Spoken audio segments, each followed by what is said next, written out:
Hey guys, welcome back to Jurassic Collectibles. So today we're really excited because we're taking a look at this. It's the 9-inch version of the Mighty Morphin Power Rangers Megazord. Now this is at least 20 years old, so the box is actually falling to pieces a little bit, but at least it's still here, and actually the contents look to be in fantastic condition. So there's a little bit of a story with this one. When I was younger, I'd saved up £10, which to me was all the money in the world. My father was going into this department store called Argos, where you order things through catalogues, and you could take away copies of the catalogue. So that used to be like my book of dreams. You know, I used to see all the dinosaurs and stuff and Jurassic Park toys that were in there and think what I wanted for Christmas. But he was going into town, and I'd saved up this money, and I said, would you pick up this version of the Megazord? Because it was the only version in the Megazord I could afford. There was a more expensive one, the one that everyone knows that combines together and is very, very famous. But I wanted this version, the smaller 9-inch version. But unfortunately, they didn't have this one in stock. I was really gutted at the time. It just so happens that it turned up on eBay the other day. I saw it and I thought, you know what, I'm going to get this, I'm going to review it. That's why we're looking at this guy here today. I've been reunited after at least 20 years. Okay, I know what you're thinking. Enough of the sub-story Jurassic Collectibles. Let's get this thing out of the packaging. Okay, so let's pull the tray out. Now, this has been in the sun. It looks like a collector's taken this tray out and left it in the sun because this thing is disintegrating. Either that or the plastic is just really, really cheap. Because look, there's little bits coming off. And here's what you get inside. So we've got the two separate Dino-zord legs. The body, the torso and the arms are all one piece, they don't come apart. We've got a little bag of accessories there, and we've also got the mastodon. So let's take a closer look at all of these. So kicking off with the torso and arms part. If you remember in the TV series, the arms actually were formed by the mastodon, so actually these were part of a separate Zord, but in this guy they all come in one big piece. As you can see, it's got wheels on the bottom, so this guy can roll around on his back, which is always fun. And these parts are actually really nicely chromed. I think it's a sticker, but it's really, really nice to see that kind of level of silver on there. Also with the chest plate, I'm really, really fond of that chrome look, and I'm not sure if the original, the big Megazord, had chrome across its chest. Correct me if I'm wrong. We got some really nice retro decals going on, really, really cool, and it's unmistakable that this is the Megazord. It's a really high quality looking figure, and I'm surprised that for the lower end, for the cheaper Megazord, that they managed to get it to look this nice. So in terms of articulation, you can rotate the arms a full 360, they go right round. You can twist the head left and right. Let's see how far that goes. Yeah, that can go right round as well. And that's it.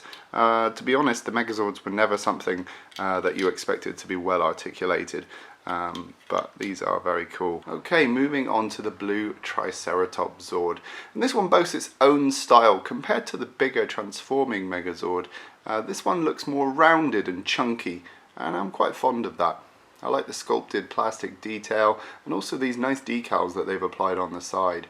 The gun does not fold back like it does in the bigger version, but it is nicely chromed, which is something I'm not sure we got in the bigger version. It's got these nice plastic silver horns, very nice decals. They didn't have to go all out on this figure, but they really have.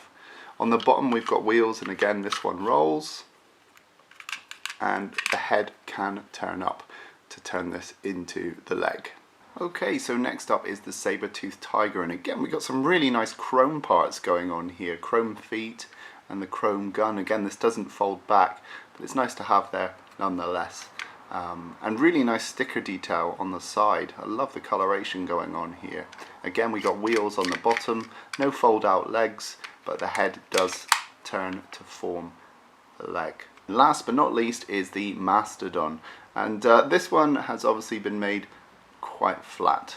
It's quite a shallow mastodon head, but that's cool because he's really only a shield in this case, and most of his body has already been used for the arms on the Megazord, and that's not detachable, so unfortunately the mastodon loses out on this smaller Megazord. The accessories that come with this Megazord are really quite nice. You get two spare rocket fists, which is great because Quite often I would lose my missiles from my toys. They're exactly the same as the ones that come on the Megazord. You've got 2 of the shoulder guns that would otherwise attach to the Pteranodon, which again is another one of the Zords that didn't make it into this Zord and forms the chest plate, but you can attach these over the shoulder. And then of course you've got the Power Sword, which looks absolutely fantastic, and all 3 of these are chromed. Interestingly, this smaller Zord boasted a rocket punch feature, so you press this little red button here and off it fires. Really cool, and something you didn't get on the bigger Megazord. Okay, so all that remains is to put this guy together.